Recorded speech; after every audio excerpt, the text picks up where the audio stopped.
Shalom Bapak Ibu Saudara yang terkasih di dalam nama Tuhan Yesus Kristus. Selamat sore. Mari saya ajak Bapak Ibu Saudara untuk kita satukan hati, satukan pikiran kita, datang menyembah Tuhan yang Maha Kuasa. Saya menyapa sekali lagi shalom buat Bapak Ibu Saudara yang ada di rumah. Tuhan Yesus memberkati. Mari kita berdoa.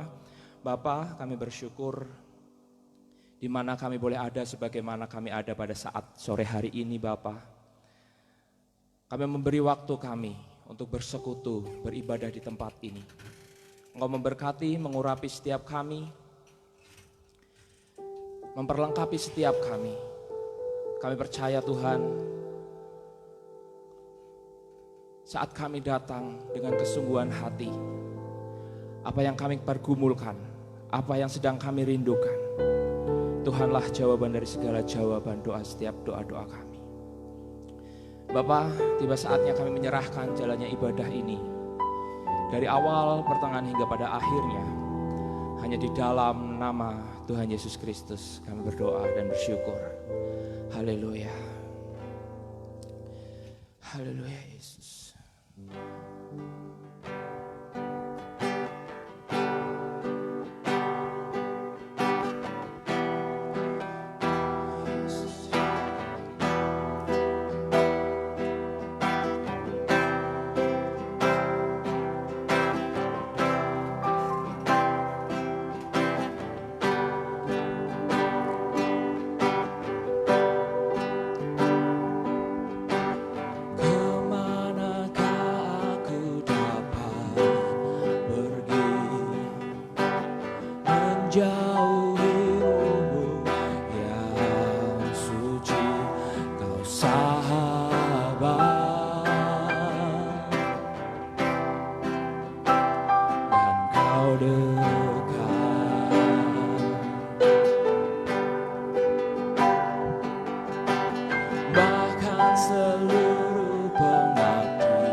Saya ajak untuk Bapak Ibu Saudara, kita nyanyikan lagu ini dari awal dengan segenap hati. Katakan, manakah aku dapat pergi menjauhimu dengan suci sahabat, dan kau dekat.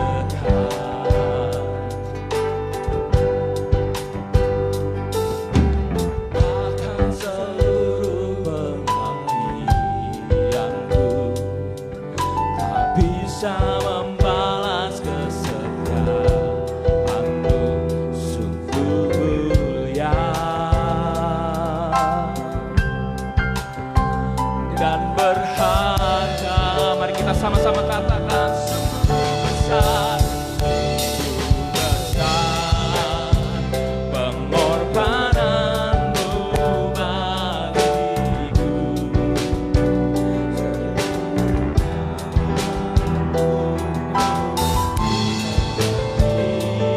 Katakan sungguh besar.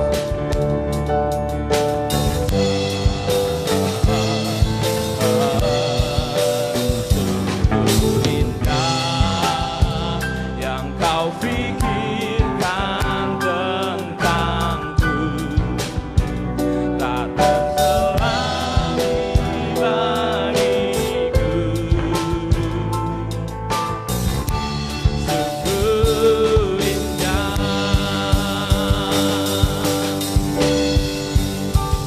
sungguh besar yang Kau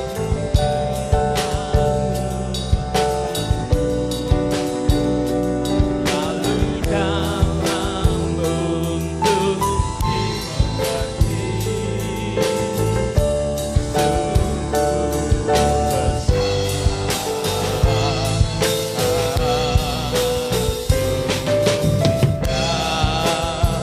Yang Kau pikirkan tentangku, tak terselami bagiku.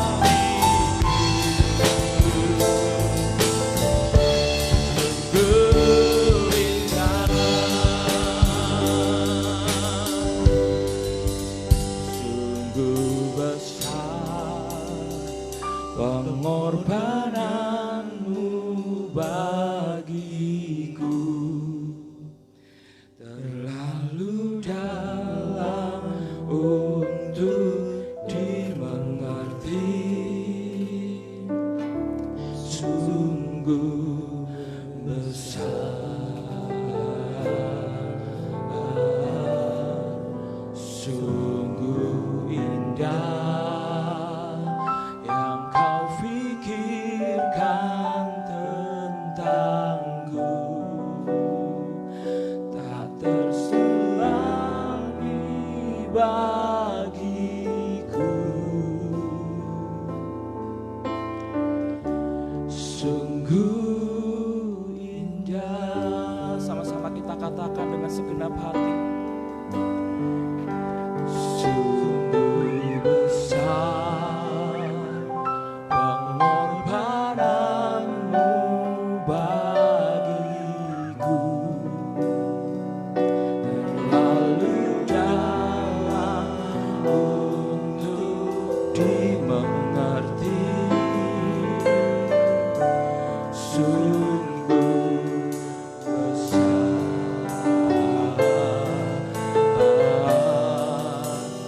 sungguh indah yang Kau pikirkan tentangku,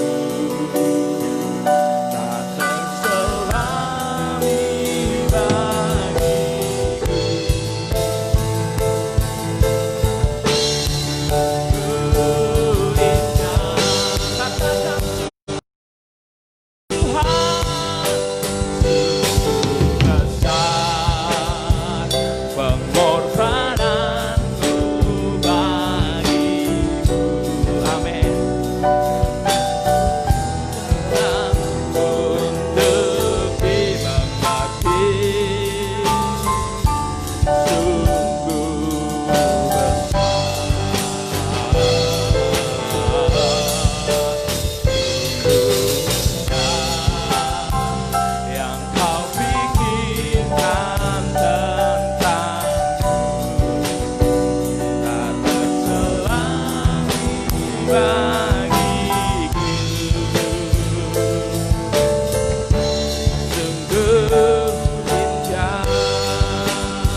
dalam hidupku.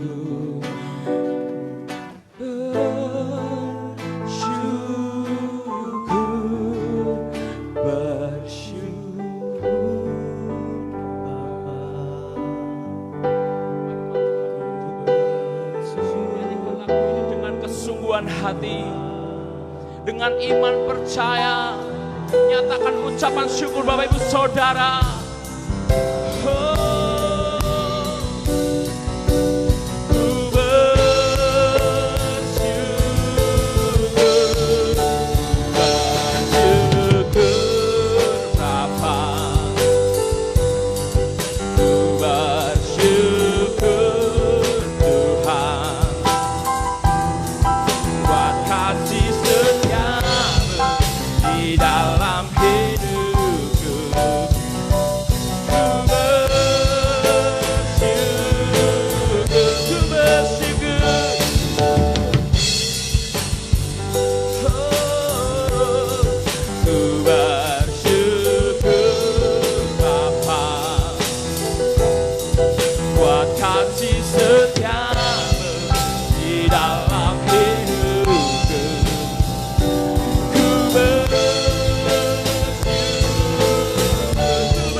Segenap hati katakan, buat kasih setiamu di dalam hidupku, bersyukur, katakan ku bersyukur, ku bersyukur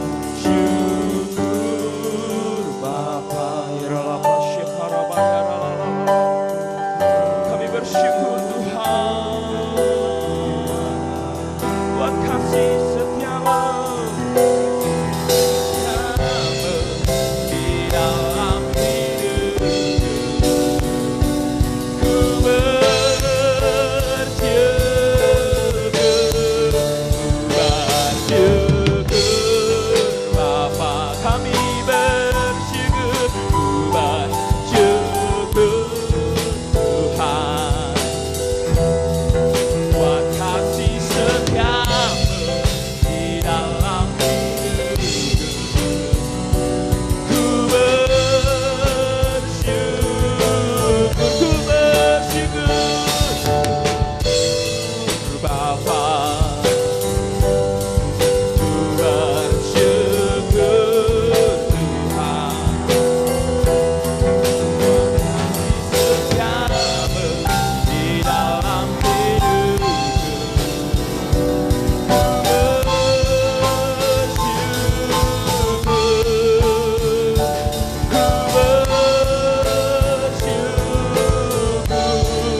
ucapan syukur bagi Dia. Haleluya.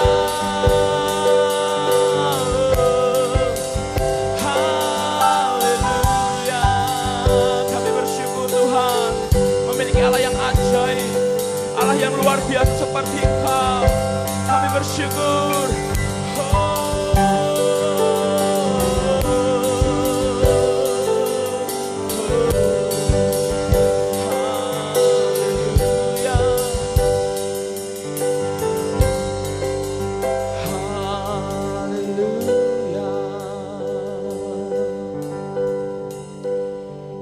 Engkau lihat pribadi lepas pribadi. Pada saat sore hari ini kami menghampiri tahta-Mu yang kudus Bapa. Dengan segala kerendahan hati kami mau mengatakan, kami mau mengiring Engkau, kami mau mengikut Engkau hingga masa kesudahan kami. Bapa, ini hidup kami Tuhan, pakai kami lebih dan lebih lagi.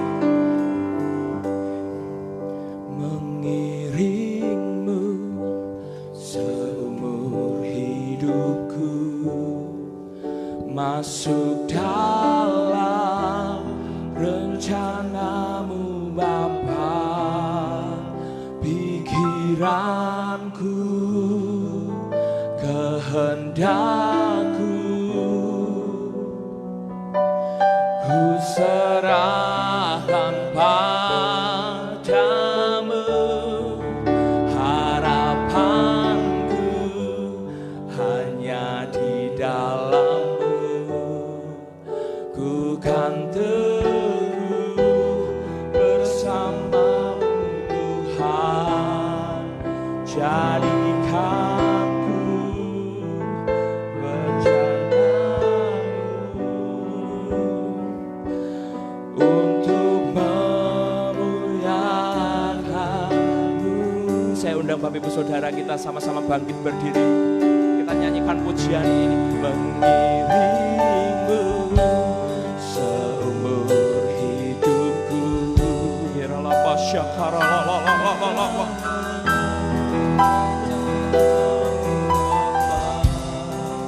pikiranku, kehendakku, ku serahkan padamu, harapanku hanya di dalam-Mu. Kan teguh bersama-Mu Bapa, jadikanku bencana-Mu untuk memuliakan-Mu. Sama-sama kita angkat tangan kita, katakan mengiring-Mu. Kau lihat tangan-tangan yang terangkat Tuhan, sebagai ekspresi iman kami mau terus mengiring-Mu, kami mau terus mengikut-Mu, melayani-Mu, sampai Kau memanggil setiap kami. Haleluya.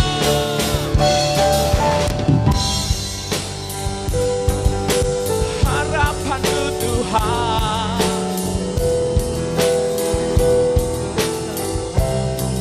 jadikanku bencana-Mu untuk memuliakan-Mu. Katakan mengiring-Mu, nyatakan kemuliaan-Mu Tuhan, genapi kebenaran firman-Mu atas hidup kami. Ini kami anak-anak-Mu yang mau belajar taat dalam nama Yesus. Serahkan padamu, harapanku hanya di dalam-Mu. Tuhan teguh bersama-Mu Bapa, jadikanku bencana-Mu untuk memuliakan-Mu. Cuma saja katakan dengan lembut, mengiring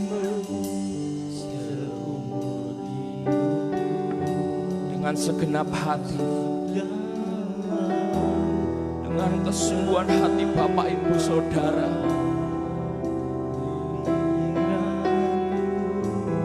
Mari kita serahkan pikiran kita, kehendak kita kepada Tuhan saja.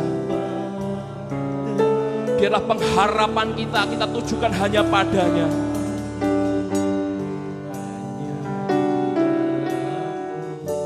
Karena kita akan teguh hanya di dalam Dia. Biarlah rancangan yang ajaib Tuhan nyatakan buat Bapak Ibu Saudara pada saat sore hari ini. Yang mengimani, mari kita menyanyikan lagu ini dengan segenap hati, dengan lebih sungguh-sungguh lagi. Katakan, mengirimmu hidupku masuk dalam rencanamu Bapa. Pikiranku, kehendakku serahkan padamu. Harapanku hanya di dalam-Mu. Ku kan teguh bersama-Mu.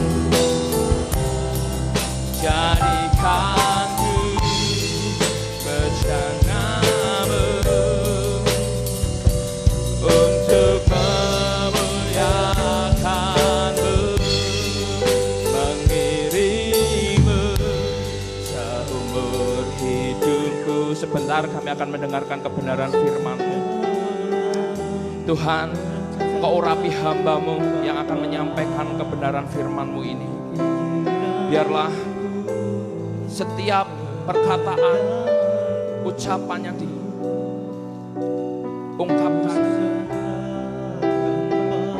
itu dapat menjadi rema dalam hidup kami, menjadi kekuatan yang baru dalam hidup kami. Tuhan, nyatakan kemuliaan-Mu melalui hamba-Mu ini. Tuhan, kami serahkan seluruhnya ke dalam tangan-Mu. Hanya di dalam nama Yesus kami berdoa dan bersyukur. Haleluya. Amin. Saya serahkan waktu dan tempat kepada hamba-Nya.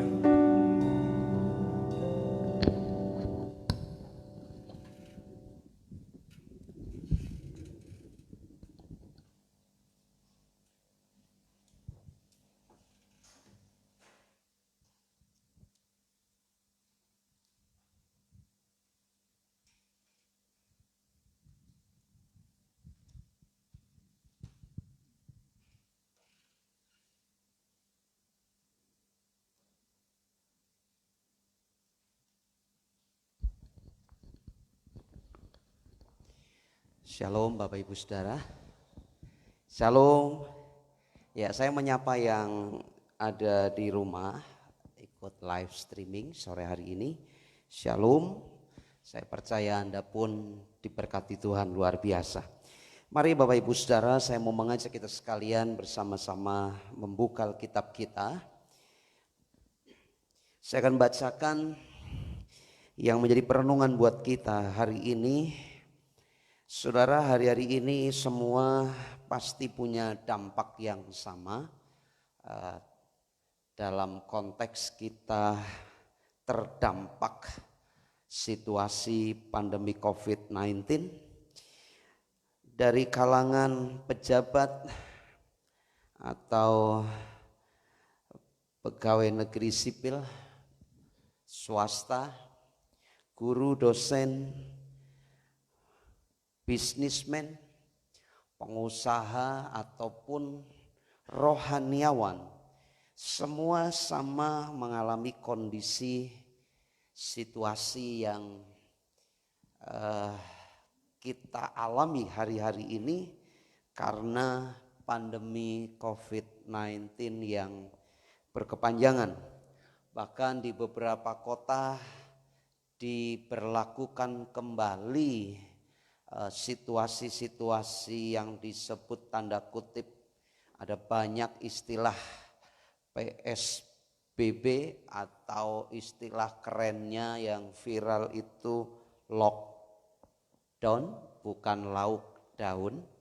Ya, orang Indonesia sering pleset-plesetkan lockdown itu istilah lauk daun. Ya. Saudara, ada banyak hal yang saya percaya bahwa kita hari-hari ini dalam situasi yang sama, mengalami pergumulan yang sama. Ya, kita tidak bisa berkata bahwa satu sisi memang kita melihat beberapa peluang-peluang muncul. Dan sekarang yang namanya usaha melalui jaringan internet, ya, kemudian pemain-pemain baru dalam dunia bisnis begitu melejit dikarenakan bisa membaca situasi. Beberapa hari kemarin saya sempat diskusi dengan seorang hamba Tuhan. Dia ternyata sudah memulai dari 2014 pelayanan bukan saja face to face, ketemu dengan orang, kemudian diskusi tentang kebenaran, melayani jemaat, face to face, mendoakan dan lain sebagainya. Tetapi hamba Tuhan ini dari 2014 sudah merambah ke dunia maya dan memakai pelayanan digital. Saudara, buat kita selama pandemi ini, kita baru mulai karena situasi kondisional, kita ada bergerak melalui live streaming. Tetapi di beberapa tempat saya melihat ini akan terus bergulir dan makin punya daya, dalam tanda kutip kalau bisnis itu daya jual. Saudara bisa lihat, klik saja di media sosial, saya tidak perlu sebut. Tapi kalau saudara masuk di akun-akun tertentu, saudara bisa melihat bagaimana viewernya itu ribuan, bahkan puluhan ribu, ratusan ribu. Saudara, saya kaget ada sebuah, saya tidak perlu sebut karena ini belum bisa diketahui halayak umum. Ada satu webinar yang saya ikutin dan diskusi di situ muncul bahwa target atau visi yang sedang dicanangkan itu 1 juta viewer. Kemudian dalam beberapa bulan mereka punya visi harus meningkat dan secara hitung persentase masuk akal juga. Seseorang ini dia berkata begini, penduduk Indonesia itu kan 270 juta. Itu data beberapa statistik tahun-tahun lalu. Mungkin sekarang ditambah dengan beberapa yang sudah melahirkan bisa bertambah lebih dari itu. Jadi kalau kami minta 1 juta viewer saja itu masuk akal. Kalau kita hitung persentase 1 juta dibanding 270 juta itu mungkin belum ada 1% juga.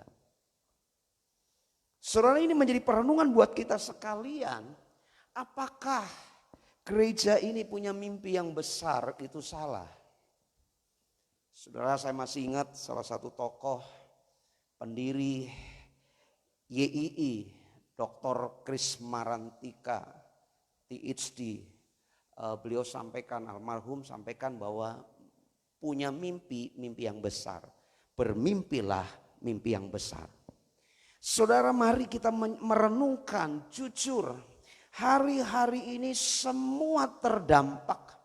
Hari-hari ini semua mengalami situasi yang sulit. Hari-hari ini semua bisa berkata bahwa usaha susah. Usaha naik turun, pekerjaan sulit, terbatasi karena ini, karena itu dan lain sebagainya. Tetapi mari ada berita baik sore hari ini saya mau sampaikan buat kita. Sekalipun dalam situasi yang sulit, sekalipun kita mengalami situasi-situasi yang tidak bisa kita bergerak secara bebas. Tapi ada satu berita baik bahwa Yesus Kristus penolong ajaib. Amin. Saudara, ini menjadi sesuatu yang perlu kita terus kobarkan. Ada banyak orang Kristen, dalam satu sisi saya sering berkata kita jangan jadi jago di kandang.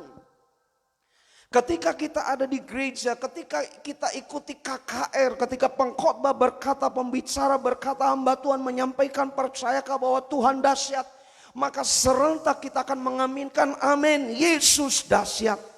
Tapi ketika kita terjun dalam realita kehidupan kita sehari-hari, justru banyak orang Kristen yang terlebih dahulu ngomel sama Tuhan.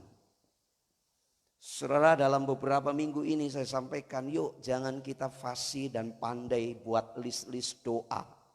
Kemudian doa kita itu seabrek-abrek, dalam tanda kutip kita punya list doa, susunan doa, semua isinya Tuhan yang pertama.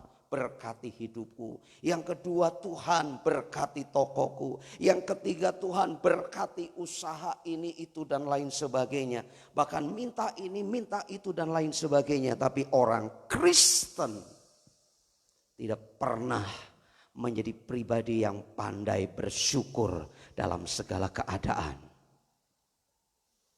Saudara, jelas Tuhan adalah gembalaku, kata firman. Kitab Mazmur berkata, Tuhan adalah gembalaku, takkan kekurangan aku. Ia akan menuntun domba kawanan yang digembalakan ke padang yang berumput hijau. Tanpa disuruh, Tuhan tahu yang terbaik buat anak-anaknya. Tanpa kita merengek-rengek pun, Tuhan tahu apa yang terbaik yang Dia siapkan buat kita. Tetapi acap kali kita hanya pandai ngedrumel dan ngomel di hadapan Tuhan. Saya mau sampaikan, beberapa waktu ini saya cukup keras kepada jemaat kita di tempat ini. Anda dan saya jangan pandai berdoa meminta-minta saja, tapi belajar bersyukur dalam segala keadaan.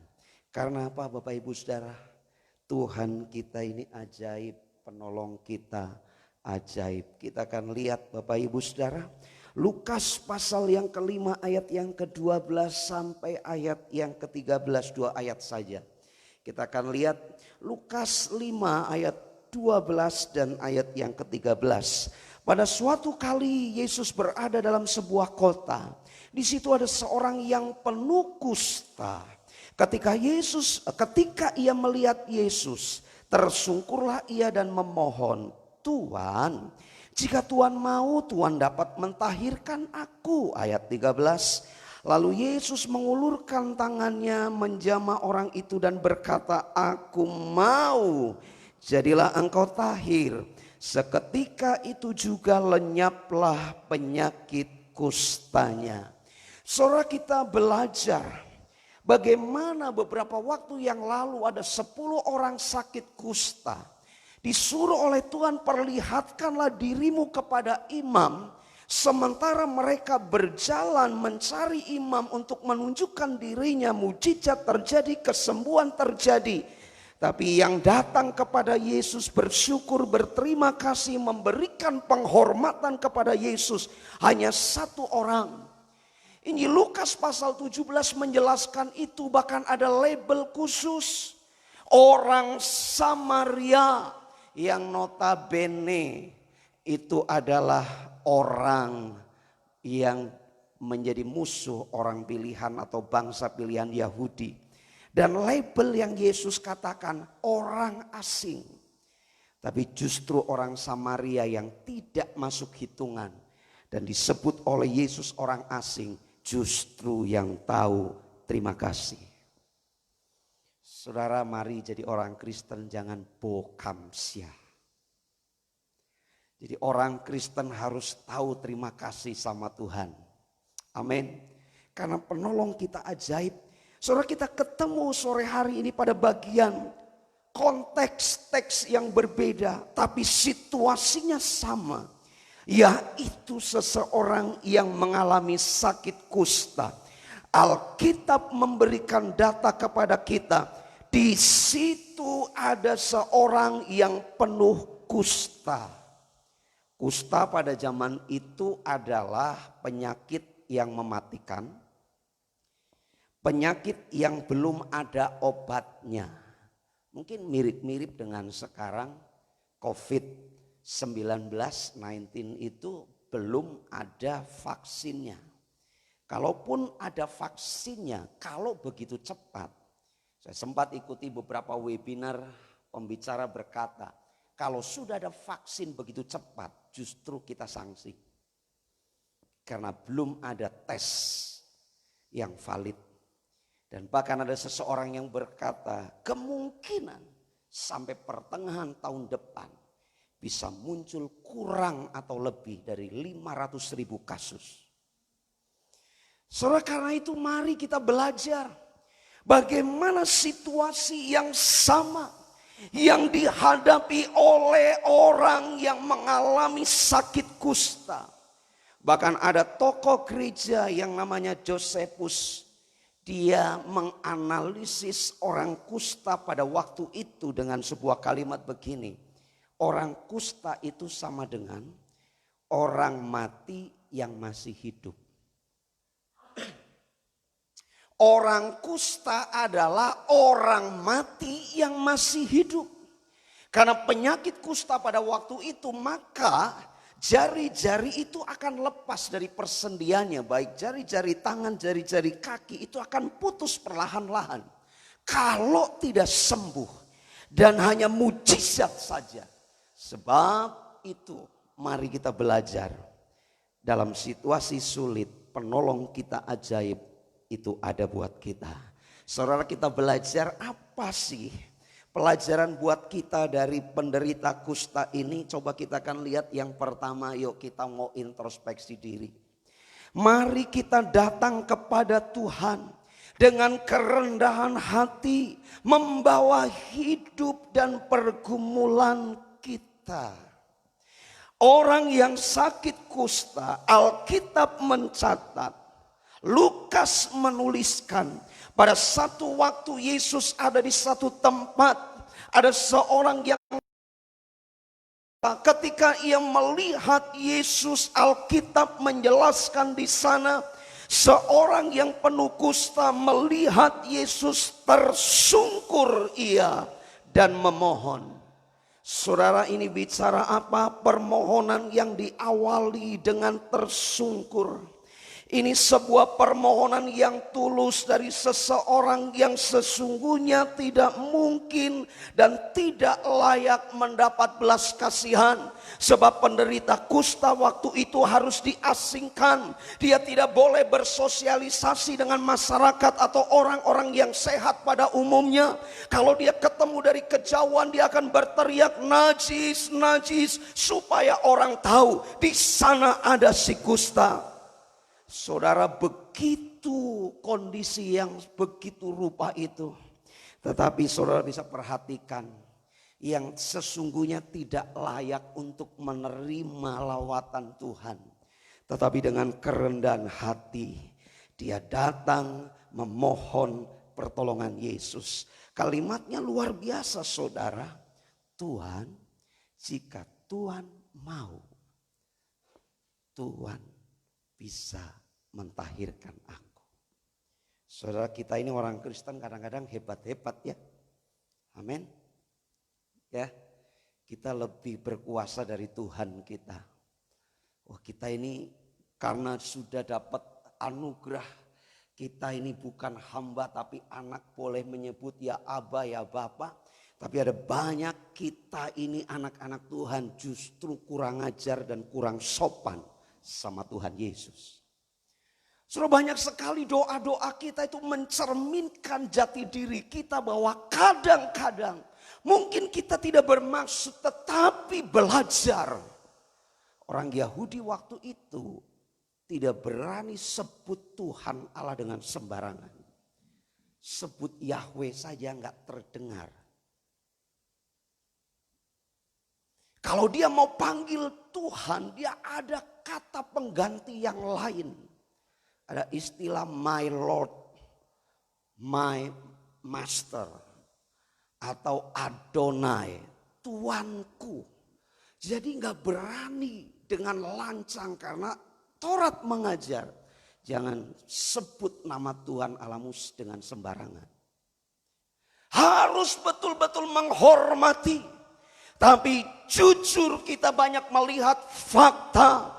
Orang percaya yang katanya mau menghormati Tuhan, tapi dalam perilaku kehidupan sehari-hari, doa-doanya pun mendikte Tuhan.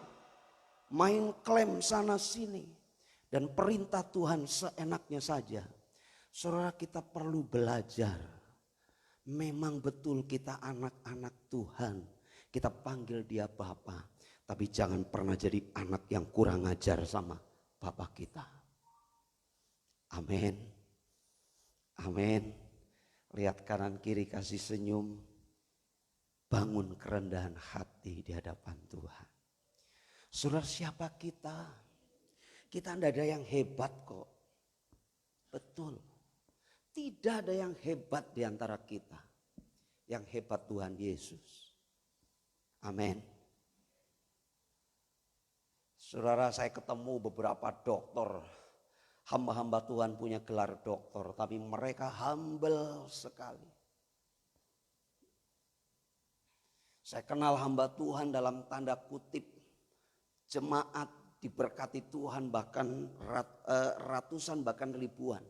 Tapi saya masih lihat sesuatu yang luar biasa, humble-nya itu luar biasa. Saudara, kita perlu belajar. Datang kepada Tuhan membangun kerendahan hati. Ya, kita ini bukan siapa-siapa. Kita ini hanya hamba. Jadi ketika kita bawa pergumulan kita malu loh ketika baca ayat-ayat ini. Saya pun malu. Saya pun bercermin dengan apa yang tertulis di situ. Seorang yang kusta. Dia sadar diri dia tidak layak terima belas kasihan. Karena itu dalam doanya dia memohon, Tuhan, jika Tuhan mau, Tuhan dapat mentahirkan aku. Saudara, saya tahu hari-hari ini kita mengalami banyak pergumulan. Mungkin doa-doa kita perlu belajar dari si kusta ini. Tuhan, jika Tuhan mau, pulihkan usahaku. Tuhan, jika Tuhan mau, pulihkan rumah tanggaku. Tuhan, jika Tuhan mau, Tuhan ubahkan hidupku. Biarlah makin hari aku makin melihat Engkau bersinar dalam hidupku. Biarlah makin hari aku melihat Engkau berkuasa atas usaha pekerjaanku. Saudara, kalau itu yang dibangun, Tuhan disenangkan dalam hidup kita. Amin. Sekali lagi, kita bukan siapa-siapa. Tadi pagi ketika saya bangun pagi, anak saya yang kecil itu, saya bangun jam 5 lebih, dia melek. Saya pikir dia mau tidur lagi. Dia langsung duduk. Loh, kamu mau ngapain? Kan mau ke gereja, B. Ya sudah bangun, yuk bangun. Saya setel TV, dia masih protes karena berita. Saya bilang sebentar, Opa Niko khotbah. Tapi itu berita terus, Pi. Enggak apa-apa berita. Di berita itu saya nangkep, saudara. Ada seorang dokter anak atau spesialis anak, saya lupa. Terpapar COVID meninggal. Sama, saudara. Mau yang dokter, mau siapapun. Begitu terpapar COVID-19. Walaupun pakai peti, tapi tetap dibungkus plastik. Orang mau kaya-kaya apapun, harta berlimpah kaya apapun. Saya pernah melayani di BOM. Ditelepon anak Tuhan, Pak Antipas tolong keluarga dari luar kota. Karena dia belum bergereja di sini tapi gereja di Jakarta. Dia meninggal dan akan dikubur di Muntang. Saya bilang siap kok. Saya datang ke sana pakai peti cengkeh. Digotong dari mobil ambulan aja lama banget. Saya nunggu sampai di atas liang lahat. Hampir 1 jam. Saya bolak-balik ngeliatin jam kok gak turun-turun. Ternyata ngangkat. 3-4 langkah berhenti. Ternyata katanya berat banget. Saya tanya emang berat? Berat, saya percaya. Karena kalau gak percaya suruh ngangkat. Saya nggak mau. Begitu sudah selesai, turunnya pun repot luar biasa. Jadi mau yang high class sampai dalam tanda kutip yang biasa, tetap begitu masuk liang lahat ditutup. Tidak ada perbedaan sedikit pun. Kita ini manusia biasa. Amin. Tidak ada yang hebat dari diri kita. Yang hebat Tuhan Yesus. Yang kedua, saudara, berita baik Tuhan penolong yang ajaib. Ketika Yesus mendengar ada seseorang yang tersungkur di depan kaki Yesus dan memohon, Tuhan, jika Tuhan mau, Tuhan dapat mentahirkan aku. Ayat 13. Lalu Yesus mengulurkan tangannya menjamah orang itu dan berkata, aku mau, jadilah engkau tahir. Berita baiknya adalah Tuhan pedulikan hidupmu. Lihat sebelah, kalau ada di sebelahnya kasih senyum. Tuhan pedulikan hidupmu. Amin. Saudara mau bukti Tuhan pedulikan hidup kita? Kadang-kadang orang Kristen itu kalau sudah paradigmanya bicara berkat itu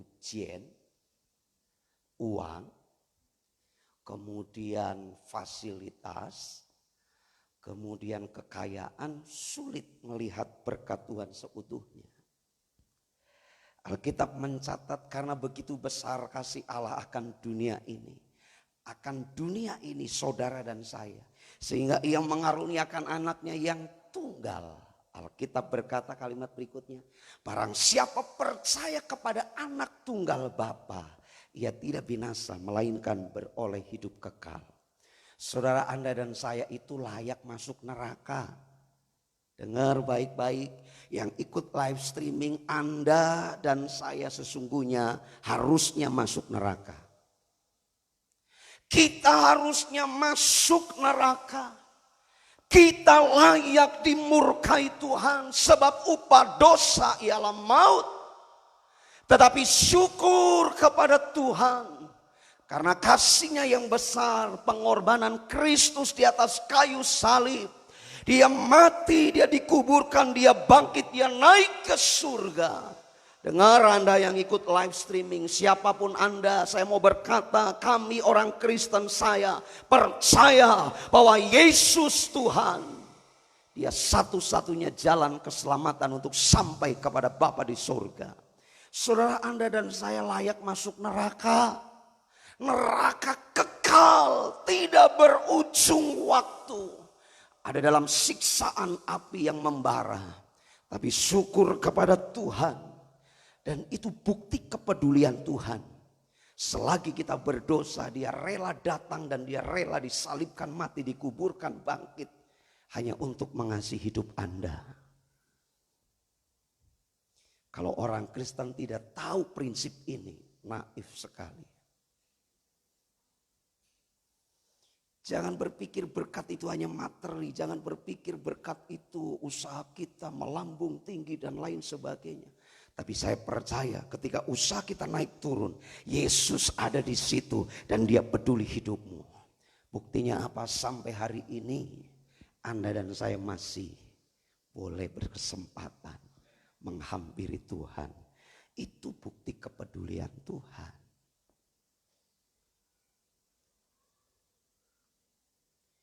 Hari Minggu siang saya jemput mama saya. Dia harus masuk IGD dan IGD. Prosedural protokol kesehatan COVID-19 di rapid test. Mama saya sempat punya penyakit gula sudah hampir 2 tahun lebih, mungkin hampir 5 tahun. Dan terakhir ketika gula dicek 480, tensi tinggi, ginjal kena. Ketika di rapid test reaktif dan diisolasi. Saya komplain pada pihak rumah sakit, saya marah. Kenapa harus diisolasi? Karena mama saya punya sakit bukan sakit yang hari-hari ini menjadi ketakutan.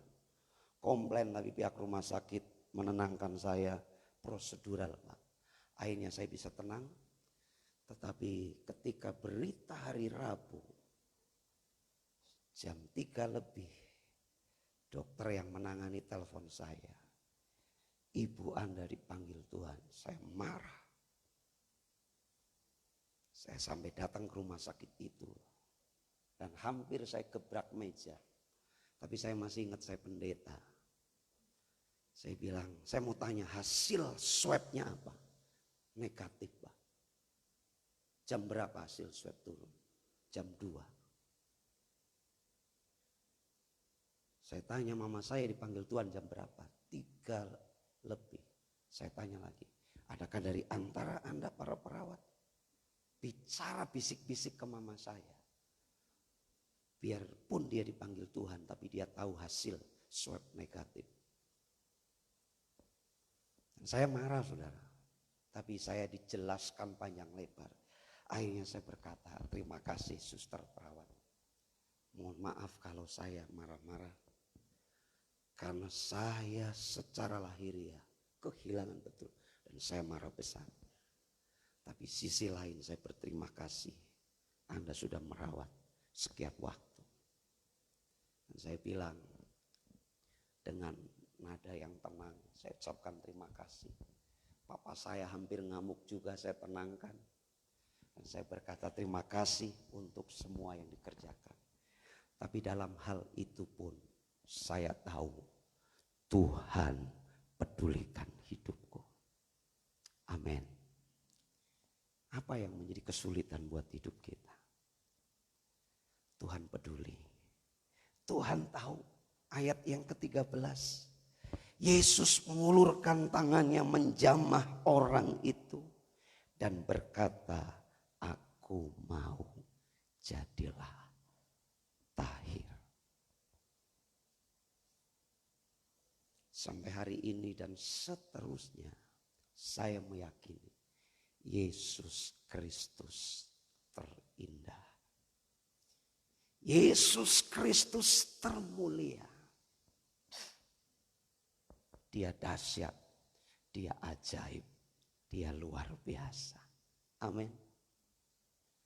Tempo-tempo kalau saya sedang di meja makan, karena itu base saya di situ, belajar di situ, makan di situ, kerjakan pekerjaan di situ. Ya, semua jadi sentral. Kadang-kadang tengah malam saya masih menitikkan air mata. Berandai-andai. Seandainya ini itu, seandainya ini itu.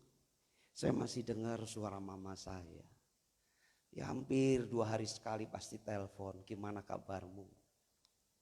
Saya terus berdoa buat kamu. Tapi saat dia dipanggil Tuhan, saya sadar itu yang terbaik buat dia. Dan saya percaya betul Tuhan pedulikan hidup kami. Saya bertiga bersaudara. Dan saya percaya Tuhan Yesus dahsyat luar biasa. Amin.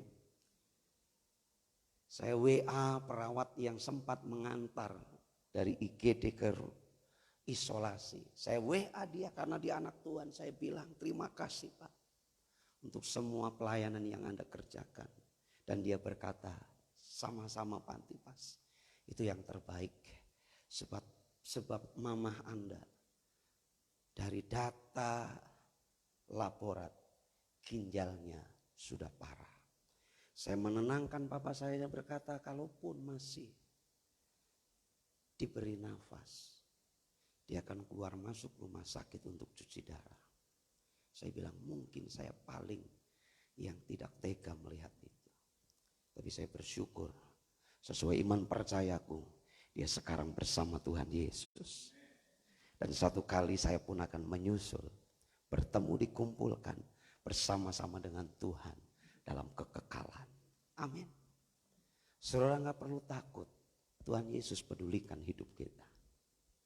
Mari saya undang kita semua bangkit berdiri.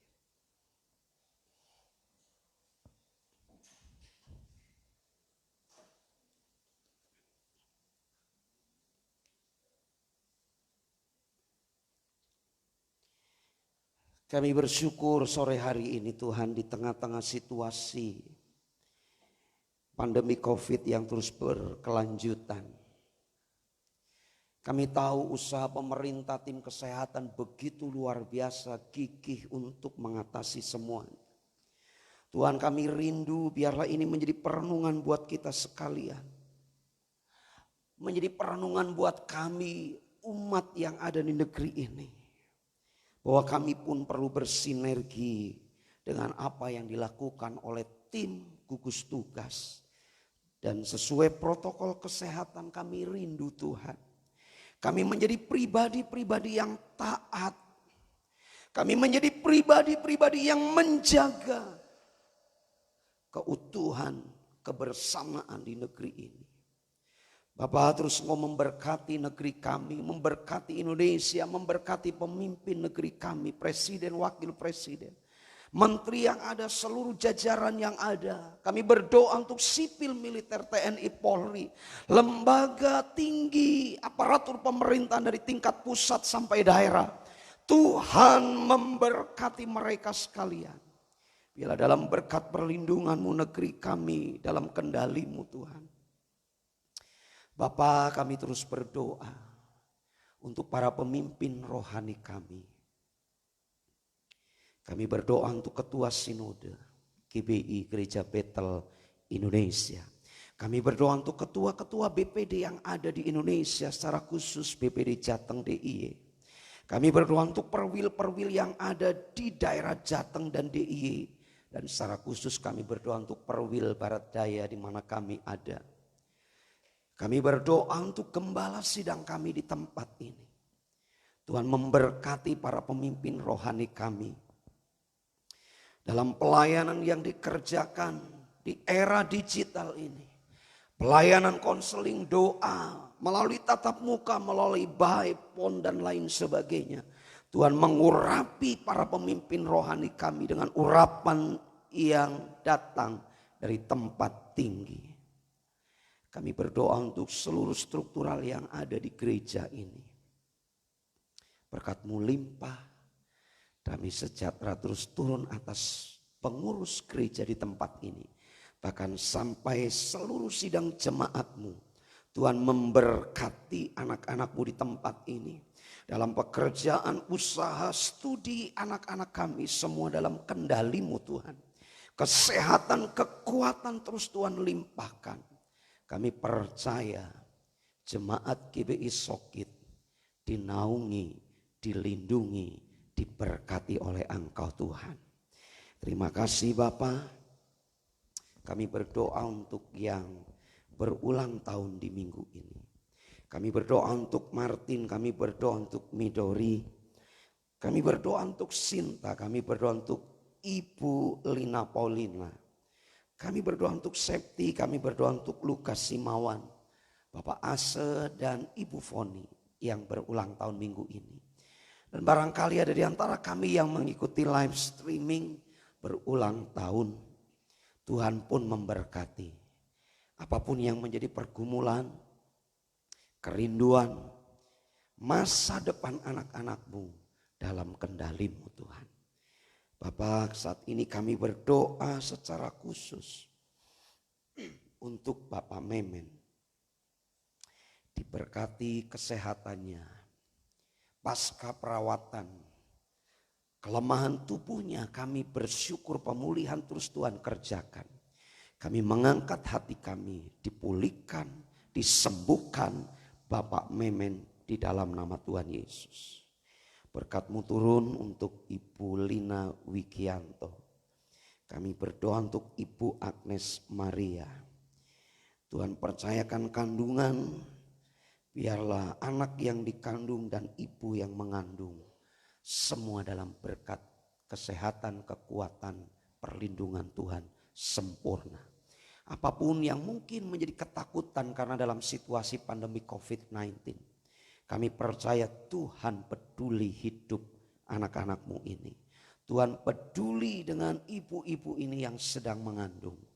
Dan tiba waktunya melahirkan. Tuhan Yesus yang memberkati dan beraksara sepenuhnya. Kami bersyukur Bapa untuk setiap kami sore hari ini. Kami bersyukur setiap persembahan yang dipersembahkan oleh anak-anak-Mu. Baik secara langsung dalam ibadah on-site offline. Tetapi juga ada di antara kami yang mengikuti online live streaming. Bahkan persembahan-persembahan yang mereka kirim melalui m-banking. Tuhan juga memberkati setiap mereka sekalian. Apapun yang dikerjakan oleh anak-anak-Mu, berkat Allah dicurahkan. Terima kasih Bapak. Mari Bapak Ibu Saudara kita angkat kedua tangan kita. Kami akan akhiri ibadah kami petang hari ini. Biarlah rahmat, berkat, anugerah, kasih Bapa di surga, pertolongan, keselamatan, anugerah dalam Kristus Yesus Tuhan, penyertaan urapan tuntunan Roh Kudus menyertai kita sekalian dari hari ini sampai Dia datang menjemput kita di awan-awan yang permai, bahkan sampai selama-lamanya.